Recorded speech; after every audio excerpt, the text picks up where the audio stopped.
Thank you very much. A special thank you to Mo for inviting me back. I'm always slightly surprised when I get invited back. I get quite a few invitations, but it's nice to be invited back.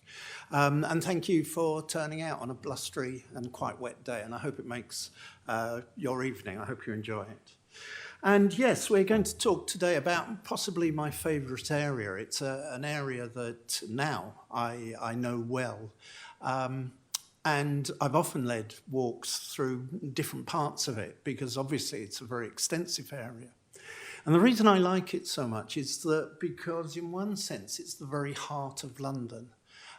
London has always been a great trading city, and the docks embodied that in their various incarnations for 2,000 years. And in that sense, they still embody London's status as a great trading city.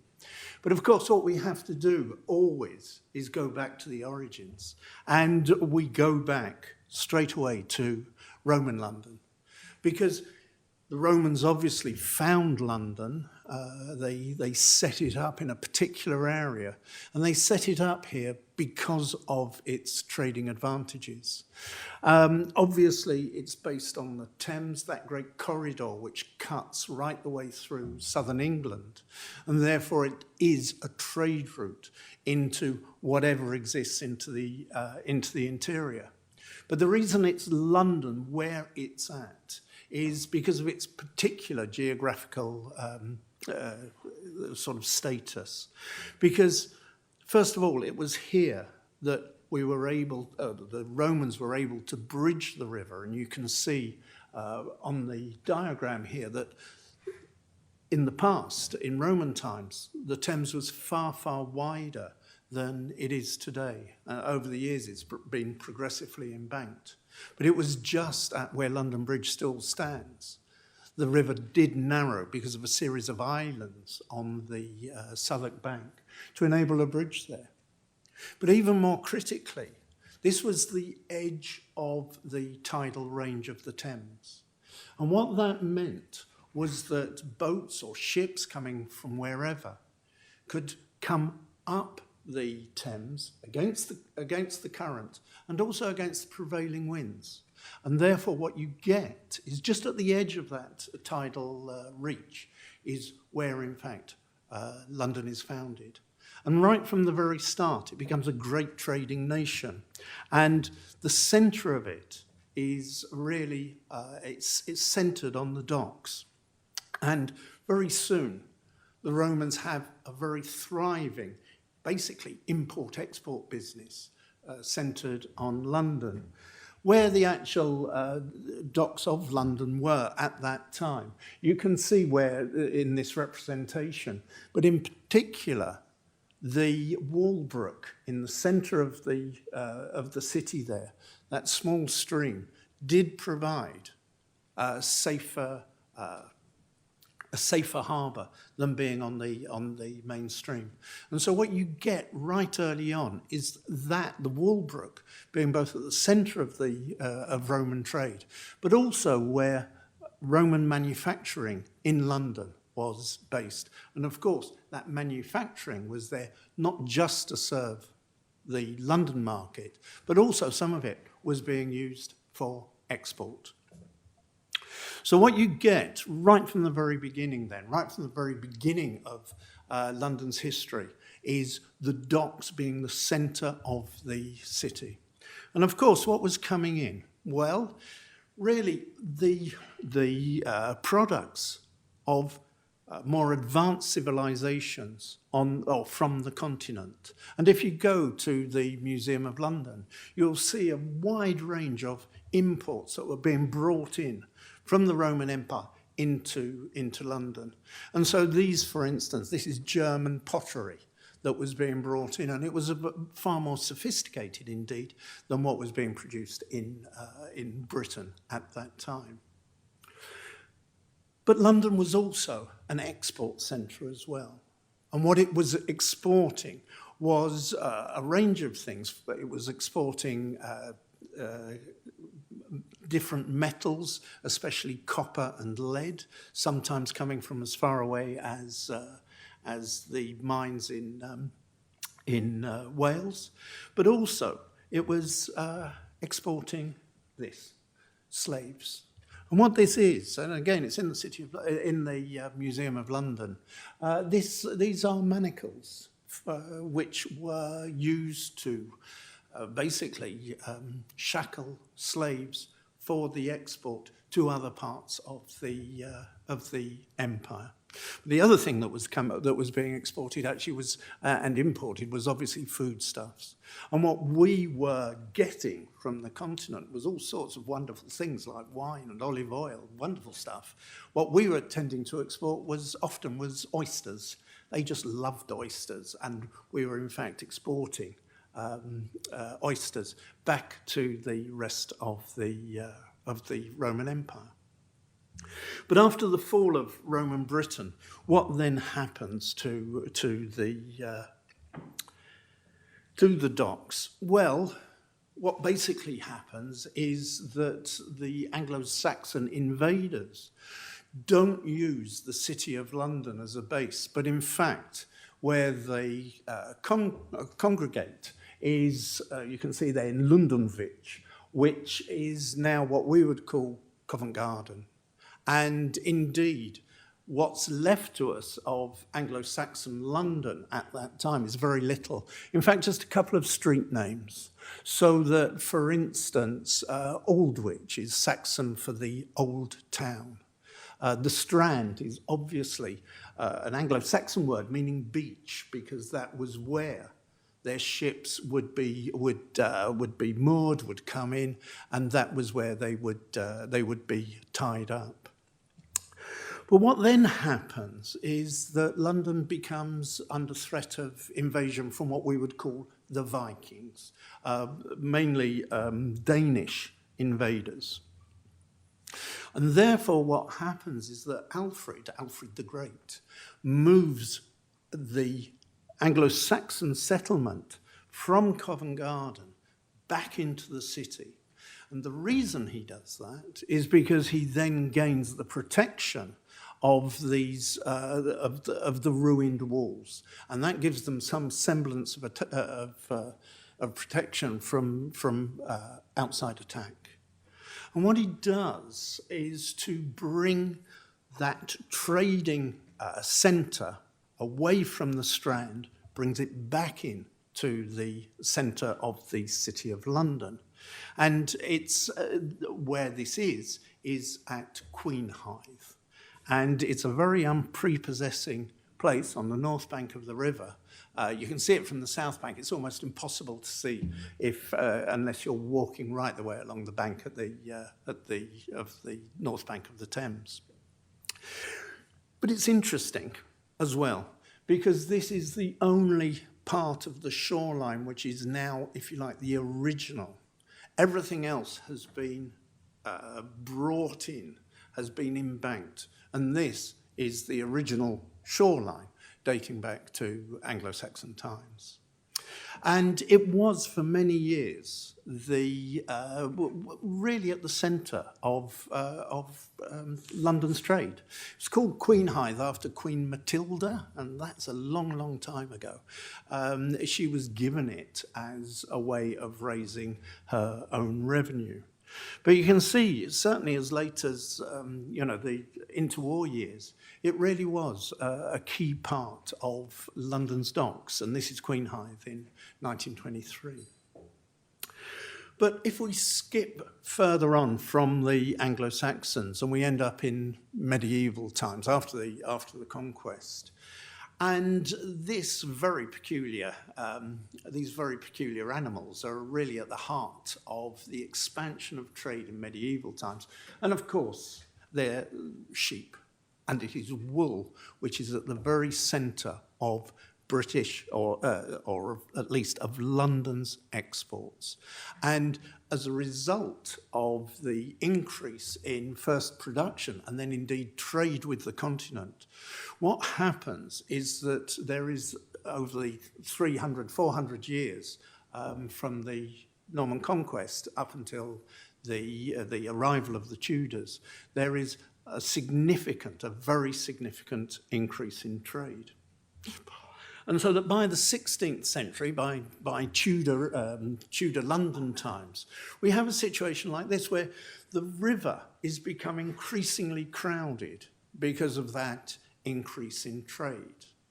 And Elizabeth, at the time, becomes increasingly worried by this. And what she's worried about is not so much the increase in trade, but the fact that her government can't keep control of that trade, and that therefore trade might be being, if you like, introduced illicitly into London. In other words, without paying your customs duties.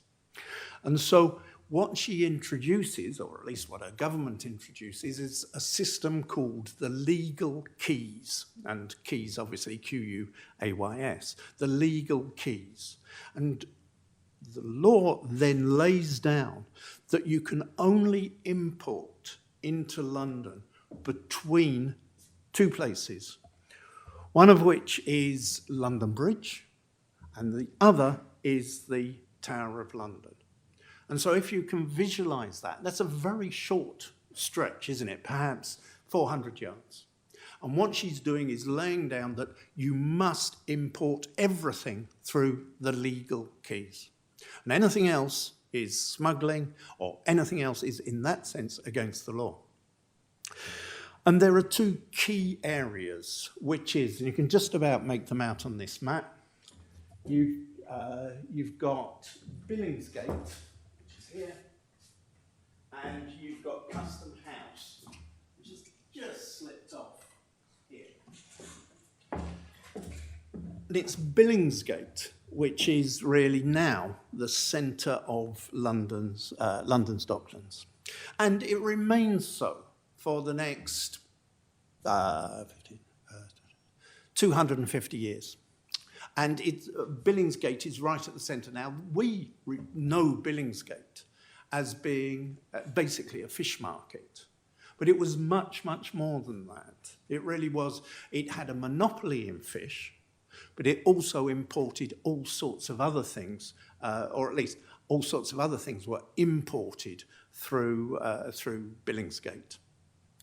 And you can see here, if you like, the little inlet with Billingsgate Market on the right, and if you like, the chaos almost of all the imports coming in. And you see here, again in the 18th century, you have the Custom House being the big house, that big mansion at the centre there.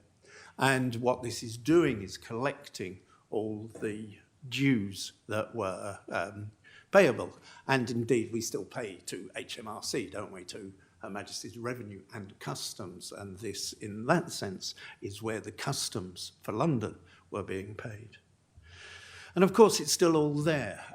These are much later manifestations. These are both the buildings of the 19th century, but on the left, you have Billingsgate Market, and I don't know whether you can see it, but just at the top, you have the great fish as the symbols on the top of the things there.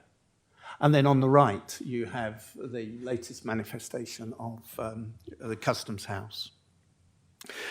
And as I say, for 250 years, this really was the centre of London's trade. And this is it's actually a satirical cartoon. When I was looking at it, you can see it far clearer from the back rather than from the front, I'm afraid. But what it's doing is poking fun. This is about French imports into London. And you can see, certainly at the back, you can see that those French imports include an awful lot of drink on the right-hand side, an awful lot of French fashion with these very fashionable ladies. And indeed, it shows the aim of the cartoon was to say, hey, we're importing all this stuff from France, and we should do something to interrupt that trade. All very appropriate for today. But what's most interesting about this is just look at the masts behind. And what it shows is that by the 18th century, that this whole area was absolutely stuffed full of ships. And you can see that great array of masts stretching down towards the tower.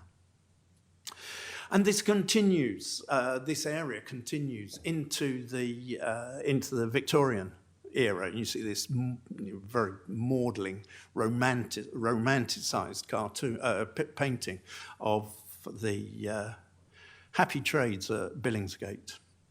But there are other areas as well, and these are dotted all over, if you like, central London. So that if you walk up from Fleet Street up New Bridge Street and Farringdon Road, what you see are the names of, for instance, Old Seacoal Lane or Newcastle Court. And what this reminds us of is that this is where much of the coal that was needed to heat London was being imported during the 17th and 18th centuries. Because, of course, the River Fleet was still, in that sense, an open river at that time. But things begin to change in the 18th century, and in particular they change because of the expansion of empire. And what happens during that 18th century is the rise of the great trading companies, in particular the East India Company. And right the way along the river, the East India Company is beginning almost to monopolize the various trades there. So that, for instance, this is the Deptford shipyards, and there they're making the great East India ships for the trade with India and beyond. So there is this enormous growth of empire to the east, but of course it's to the west that the empire is also growing. And what happens in the 18th century especially is the expansion of the so-called triangular trade, where manufacturing goods are being taken to West Africa, and then slaves are being exported from Africa to the plantations, either in the West Indies or in North America. And from there, an enormous tide of raw materials is coming back into Britain, in particular sugar, but also things like cotton and rum and tobacco and so on and so forth. And what that means is that the legal keys, which are still in existence, see an explosion of trade. And what you get is a situation like this on the river, which shows, if you like, that chaotic nature by now of the of trade. And it's said that, in fact, you could walk from London Bridge through the Pool of London to Rotherhithe, which is 2 miles downstream, without getting your feet wet, because so many ships were, in that sense, moored up one against another. Or that it took longer to get the goods off the ships and into the markets of central London than it did to cross the Atlantic. And of course, if you're dealing with raw materials, then those raw materials rot. But what it did mean was that right the way along the river, there were very prosperous settlements. So places that we now know of as being the heart of the East End, places like Wapping, Stepney, Limehouse, Poplar, these were actually relatively wealthy. They were often, if you like, company towns where the East India Company and indeed the West India and Africa Company had often had their bases. And it was where the employees, both rich, the captains, but also, the sailors would be based. But what this meant, so it was a prosperous, if you like, riverside. But also what it meant was that there was plenty of illicit industries also floating around at the time. And one in particular was piracy. And today, when we think of pirates, we think of, Captain Jack Sparrow sailing around on the Caribbean. But in fact, the piracy was on the Thames. And it was estimated by the end of the 18th century that there were 30,000 professional pirates operating on the Thames. Because, of course, there were all these ships were just bobbing along, waiting to unload. And so you had specialized occupations where people would literally storm ships. A group of armed robbers would storm a ship, loot it, jump in the boats and clear off again. Of course, there was retribution was eked out against them. This is the execution of perhaps the most famous so-called pirate of them all, which is Captain Kidd. And he was executed on the Thames by the Admiralty. And you can see almost exactly where it is, because you can see in the background is the church of St Mary Rotherhithe on the other side of the river. It was a particularly brutal way to execute people. What they did, because these were movable gallows, and they were executed on the riverside because they were executed by the Admiralty, who owned the riverside, who did own the riverside. And as a result of that, it was a very short drop, so necks weren't broken, but people were strangled. And then just to make sure they were dead, the bodies were left to be covered by the tide 3 times before they were cut down. There's still a few reminders, but really mainly for tourists or ghoulish people. So that was the state of play in around the 1780s, 1790s. And the area that you're going to concentrate on if you do go on the walks is one of the best preserved of those little riverside villages, and that's Wapping. And you can see that Wapping actually was really quite a prosperous place. It was, for instance, going way back into the 17th century, it was a place where, if you like, people with a certain degree of education existed, so that Thomas Rainborough, who was one of the key people within the Civil War on the parliamentary side, who was the leader of the Levellers, that movement which demanded, if you like, a continuation of the revolution instigated by the parliamentary forces. So they were calling for things like universal male suffrage. He was born there, and indeed he was buried there.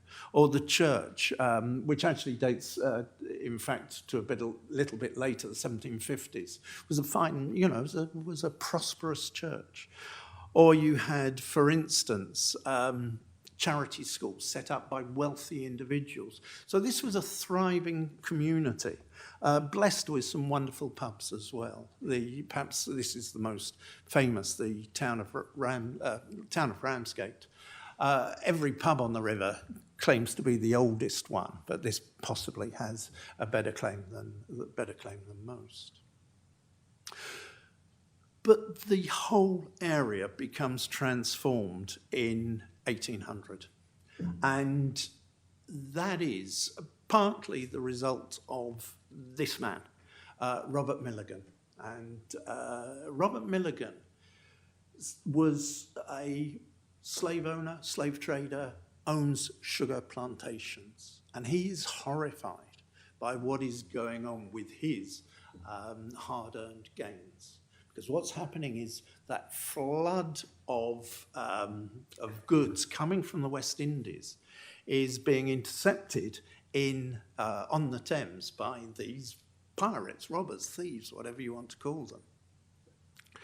And sugar is the most valuable of all imports. 40% of all British imports was sugar at that time. And he was one of, when he died, he owned something like 600 slaves. And of course, he was involved. It's always worth reminding ourselves about about where so much of this wealth came from. But what he decided to do, and what he, with others, organised to ensure happened, was the building of the great docks. And the first great dock is the West India docks, what we now call Canary Wharf, or the West India docks on the Isle of Dogs. And you can see here it's quite explicit what this is all about. It is for the distinct purpose of complete security and ample accommodation to the shipping and produce of the West Indies at this wealthy port. And so what happens is that he gets his, if you like, his political and financial ducks in a row, and he builds the great West India docks, because that is going to, under the favour of God, shall contribute stability, increase and ornament to British commerce. And the key thing about these docks is that they break away from the legal quays, and so they're being set up outside of the City of London. And they're building things like this, and they're called enclosed because right the way round them, as you can see here, this is of the West India docks. You can see that right the way round, they have this great wall.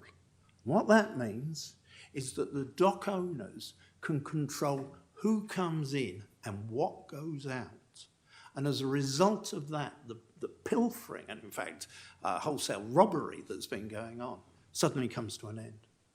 And you can see also that the great warehouses almost form a barrier, a protective wall right the way around the docks. Lots of it actually still remain. You can see these things here. This is one of the entrances to the docks. Over there, the small round building is actually the guardhouse, because armed guards would also patrol around the outside of the docks in order to make sure that, in that sense, the dock owners could control everything about it, and they had the force to back that up. And once the West India docks gets underway, there is this explosion of dock building right the way across the north bank of the Thames, but also the south bank as well. The next one is the East India docks. And this is just on the other side, just round on Blackwall, on the other side of the Isle of Dogs. And you can see here that, again, this is a mighty enterprise. So that this bit here is the River Lee running, and then what you have are the import dock, which is the one nearest you, the export dock on the far side, and all of these docks have, if you like, a holding bay.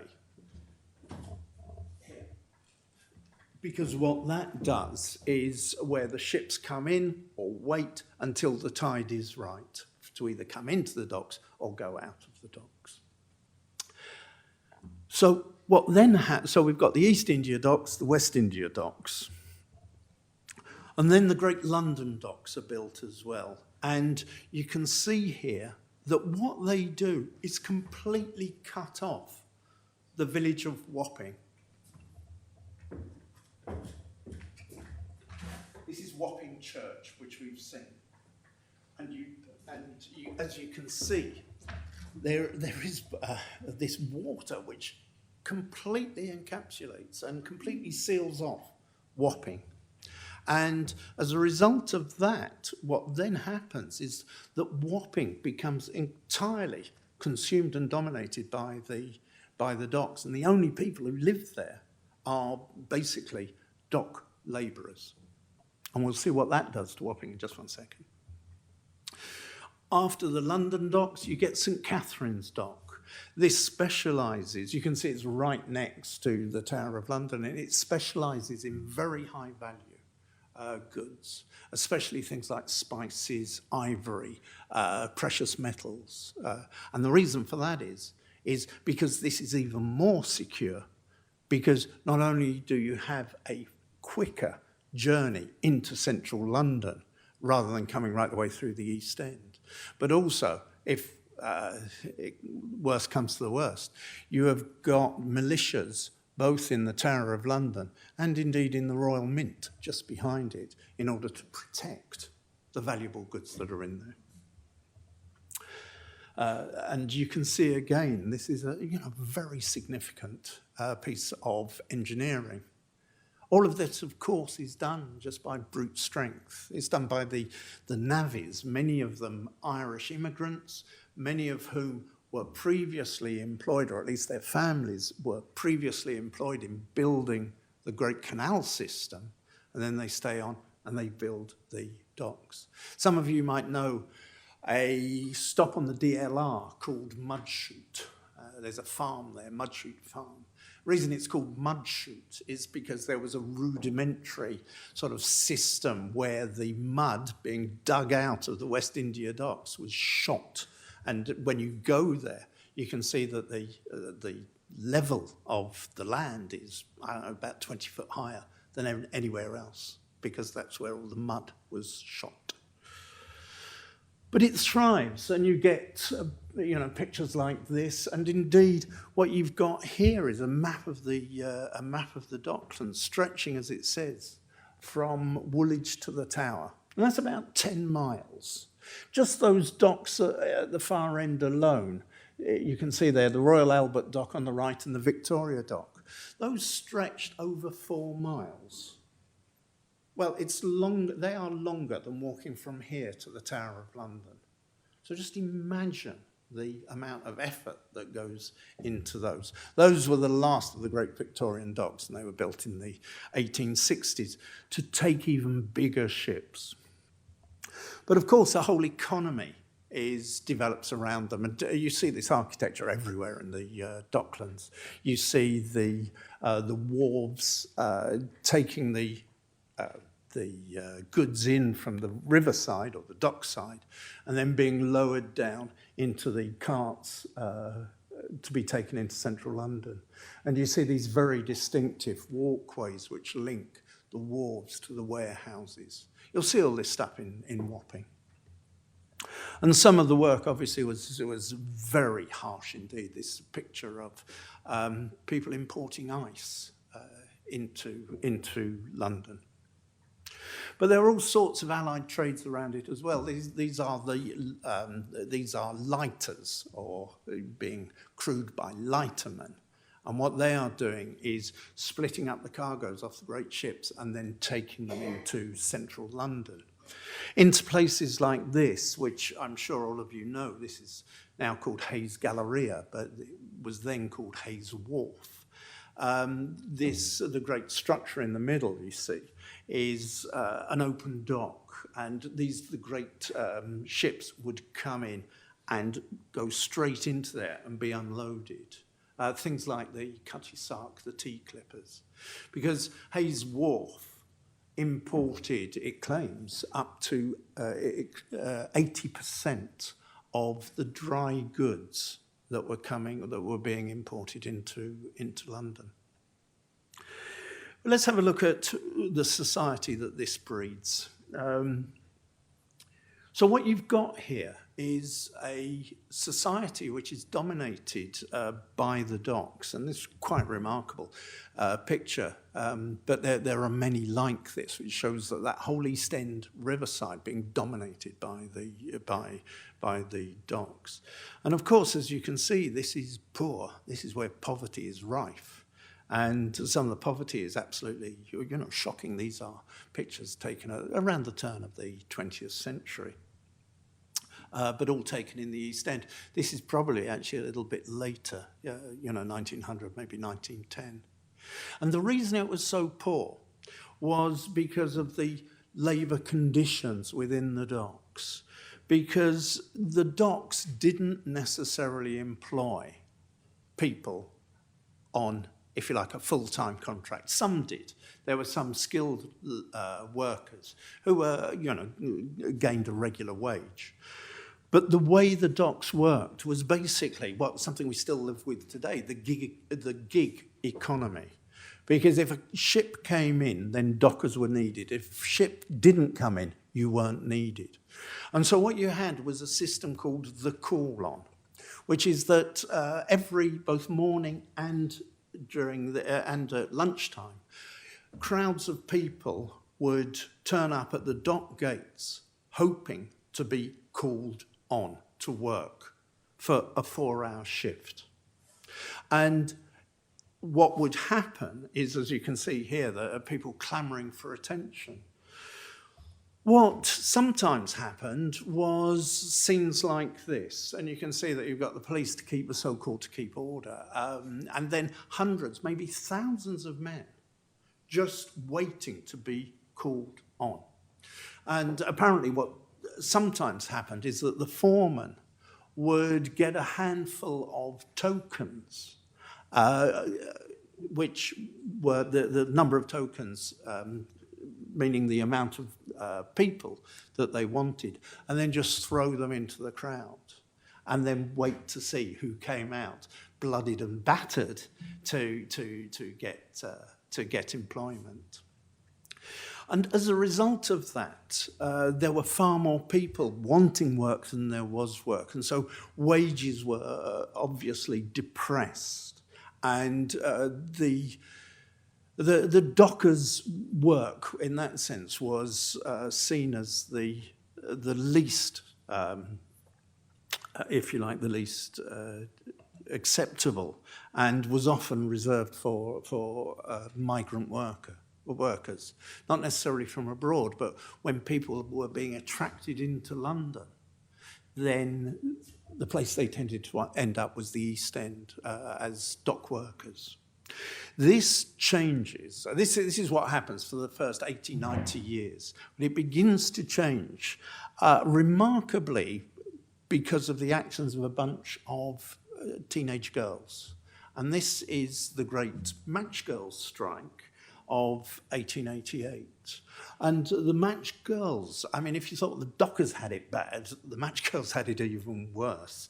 They were paid a pittance. They were subject to all sorts of awful industrial diseases. But what they did was to organise and win. And this was, if you like, in the first unskilled union to arise in this period, in the 1880s. And what that did, it was based in Bow in the East End, is very, very famous. What that did was to spark off this industrial agitation right the way through the East End. And so the gas workers then come out. And then finally, the dockers come out on strike. And one of what they are demanding is, first of all, what was called the dockers' tanner, 6pence an hour. But they also wanted this call-on system to be abolished. And some of the absolute remarkable men come to the fore around this. People like Ben Tillett. I mean, Ben Tillett had no education at all. He was actually taught to read and write by Eleanor Marx. I mean, not many people know that. But she used to write his speeches for him. John Burns, Tom Mann, all of them. I mean, one was a miner, one was a brickworker, one was a carpenter. They all ended up as Labour MPs. In fact, John Burns is a cabinet member as well. The strike was enormous. It lasts 3 months, but they win. And what this does is it becomes the heart of what then later on becomes the Transport and General Workers Union. And it's from that East End movement that the great general unions then come to dominate, actually, don't they, Labour politics for the next 80, 90 years. As a result of that, concessions were won. Most importantly, perhaps, was the setting up of the Port of London Authority. So this was almost semi-nationalisation of the docks, or at least they were now controlled by a governmental organisation, which is Port of London Authority on Trinity Square, just by the Tower of London. I'm going to have to get moving, I'm afraid. But what then happens? Okay, we're belting through this. So in the 1930s, this is the docks continue to flourish. And indeed, the Royal Group, which we've already seen with the Albert and Victoria docks, then that's added to in the 1930s by an even deeper, bigger dock, the George V dock. And this is a picture of the Lusitania squeezing its way into the great dock, the George VI. Apparently there was about 6 inches clearance on each side. It's just quite extraordinary that they were able to do that. And the docks are flourishing, and scenes like this were quite common. You can still see sort of almost glimpses of it later on in when we do some of the walks. You can see scenes where you can imagine things like that going on. And of course, yes, it was importing all sorts of things during that time. But possibly the biggest change was the development of the port of Tilbury, which is, 15 miles, 20 miles downstream. And this was a modern dock, and a very modern dock indeed, because what you can see here is that there's an integration with the docks and with the railway system, which you can see just on the right-hand side. But also, it meant that some of the great docks, some of the even bigger ships could be moored directly onto the riverside. And as you can see here, the goods being unloaded straight onto the railway and indeed the road system. So, the London docks were continually evolving right the way up until, we'll talk about it in a second, the Second World War. What I just want to do is to have a look also how this impacts on the East End. And what happens is that the East End becomes one of the first and most ethnically mixed areas of London. One of the reasons for that is that the great shipping companies often are using the cheapest labour. And what that means is that they're using native labour from the places where the ships come from. And one of the most famous groups is, in fact, called the Lascars. This is what they were called during the 1890s through to about 1930s. And we would call them Bangladeshis now. This was coming from places like Calcutta and Bangladesh. And of course, what happens is that people sometimes are actually marooned there, because marooned in London, because they're bringing the great ships in. And then either they're not needed for a return journey because the ship is going somewhere else. And so what you get are these pockets of sailors, and whether that be the Lascars or the Bangladeshis, or indeed groups of African sailors or West Indian sailors.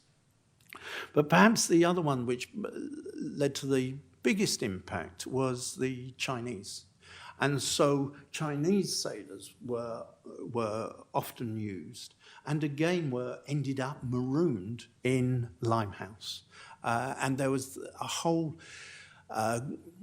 group of Chinese then form a society within Limehouse. And up until the 1950s, early 1960s, this was really the only place to go in London if you wanted, for instance, Chinese food. But of course, a whole mythology develops around the Chinese of Limehouse. If you read your Oscar Wilde or your Conan Doyle, if you want a bit of opium, you always ended up in a Limehouse opium den. And there were, I never knew this, but there was a Chinese Freemason society, apparently, and they had their base in Limehouse. And I've looked around Limehouse many times. This is the only thing I've found, which is still going. But the Chunyi Society, a Chinese school, but only on Sundays. The community actually spread, or were moved from Limehouse into the area in Soho around Gerrard Street in the early 1960s. But what this meant was there was an enormous amount of tension obviously going on because you had all these different ethnic groups. And of course there were plenty of people there who were out to stir up division, and especially this guy, who's Oswald Mosley, leader of the British Union of Fascists. And in one of his great strongholds was in fact the East End. And in 1936 he attempts to march through the East End in order to gain support. And this really was possibly the high point of fascism or of fascist movement in Britain pre-war. What happens there is very well known. It turns into the Battle of Cable Street. And there is a memorial, which you'll see when you go on the Wapping Walk, which in that sense describes the events of the 4th of October 1936. And it looks much better when you're looking at it rather than my pretty rubbish photo. But what you can see, for instance, is somebody who looks remarkably like Hitler, dressed in his underwear just on the right-hand side, being manhandled by the crowd. The Battle of Cable Street did mark, in that sense, possibly a tipping point in terms of the history of fascism in Britain, because the next year the government introduces an act banning political uniforms, and really the part of the wind is taken out of the BUF's sails. But there's a little, if you like, examples of this sort of multiculturalism all over the Docklands. So if you go to Rotherhithe, it is remarkable. Within the space of 100 yards, there is a Norwegian church, Finnish church, and a Swedish church. The Swedish church has even got a sauna in the basement. But this was to cater for people who arrived from the Baltic, because Rotherhithe specialised, or at least the Surrey docks there specialised in the import of timber. Right, so I'm going to speed up even more. Then comes the Second World War, and obviously these become a target. The docks become a target for the Blitz, and indeed the first raid of the Blitz was centred indeed on where we've just been talking about, the Surrey docks. And you can see the devastation that's caused. This is the Surrey docks burning. And the damage was enormous. And unfortunately, the Home Guard couldn't do much about it, even though they looked very efficient. But after the Second World War, this did not mean the end of the docks, or indeed the end of what we've seen right the way through this, that, if you like, the import and export, the docks being right at the heart of London, really from London Bridge down to the sea. And we get quite remarkable scenes of what is being imported into London during the 1950s, or indeed what's being exported. And I mean, many of us will remember that the docks are, in that sense, part of our lifetime. Things like that were happening in London, and you could see them. It was, on a regular basis. But 1960, early 1960s, all of this changes. And it changes because of quite remarkable, if you like, invention, and it's containerisation. And you think, this is crazy, because basically containerisation is just the invention almost of a shopping bag, where you put the goods in and then seal it up, rather than just having all the goods loose. But as soon as that happens, then the traditional docks across the world go into decline. And it's no different in London. I mean, this just shows this catastrophic decline from about 1960 through to about 1980. And what happens is, one after another, the great docks begin to close. And indeed, the smallest ones go first. And some of them do manage to hang on because there is still investment going on, but what it needed was an integration of if you like, the import trade of goods coming in via ships to the rail terminals, to the road network, because an awful lot of these goods were being taken by lorry. And so Tilbury, you see, does survive because you can see there it has a container terminal. It's next to the M25. It's linked to the rail terminals. So that still carries on. And indeed, the Port of London still has many places along the Thames, but most of these are tiny, tiny little wharves. And indeed, the import trade, the docks trade, leaves London, with the exception of Tilbury, and goes to Harwich, goes to Felixstowe, goes to Dover, where again the lorries will just take these goods in their containers anywhere they wish.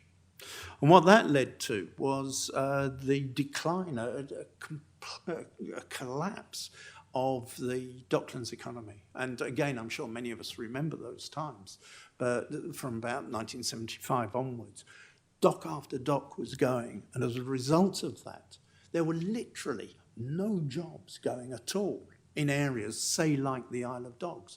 On the Isle of Dogs in 1970-something, there was one bus in and one bus out. And so these places almost immediately became economic black spots because the people who had relied on the docks for so long were just cut off. And as a result of that, and again, many of us will remember that, the London Dockland Development Committee sets up and tries to cut through the red tape and starts to try and redevelop Docklands. But of course, many of the people who were in Docklands, there wasn't anything for them in these new developments. But finally, what happens is that the Docklands, especially around the old West India docks in Canary Wharf, it becomes the new financial centre for London. And as a result of that, you get this explosion of new building and this concentration of a new kind of trade, not a trade in imports and exports, but a trade in money and monetized commodities. And as a result of that, the great financial institutions then center themselves, especially around the Canary Wharf area. But of course, the other docks then follow suit. I mean, St. Catherine's Dock now is just full of restaurants and, fine, and big boats. But the Royal group of docks, in other words, the Victoria and Albert and King George docks, you can see here, are being redeveloped. And indeed, that's where London City Airport has been based. So what of today? Well, let's just go back to Wapping. And again, we see Wapping is a wonderful place, which is why I take people around it, because it is this sort of juxtaposition of very old, of London in one sense at its height during the 19th century, and indeed the new. There's all sorts of things that are around. These are the old dock managers' houses at the great entrance to London docks. This is where J.M.W. Turner installed one of his mistresses. He was brought her from Margate and installed her in the pub there. Came to visit often. I mean, the Fighting Temeraire, where was that painted? In Rotherhithe. Where was he staying at the time? In the pub. And used to go over the river, paint the Fighting Temeraire, and come back. And as I say, there's some wonderful pubs all along there. Prospect of Whitby is a great pub. It was where the first fuchsia was imported into London. All these little things are there. And yeah, one of the great advantages of this walk is that you've got a plethora of really nice pubs with really great balconies overlooking the river to end up in. Last thing, really, though. If you want to learn more, then there's only one place to go to, which is the Museum of London, Docklands branch. And that's just in Canary Wharf, and you can see that it's based in the old warehouses that were built by this guy here, Robert Milligan. And of course, Robert Milligan was one of the more famous casualties of the Black Lives Matter, because yes, he did build them, but he was building them in order to preserve the sugar trade, which in turn relied on the slavery and the slave trade. And that's your lot, you'll be glad to know. You've got 2 minutes for questions. I'm really sorry about that. But if you do want to talk a bit, get in touch. Get in touch is what I would say. And the walk that you're going to do is in the book that I wrote about all the histories of London. And it's just been translated into French if you feel your English isn't up to it. But that's a different one. Okay, sorry about that. Sorry it's taken so long. Thank you.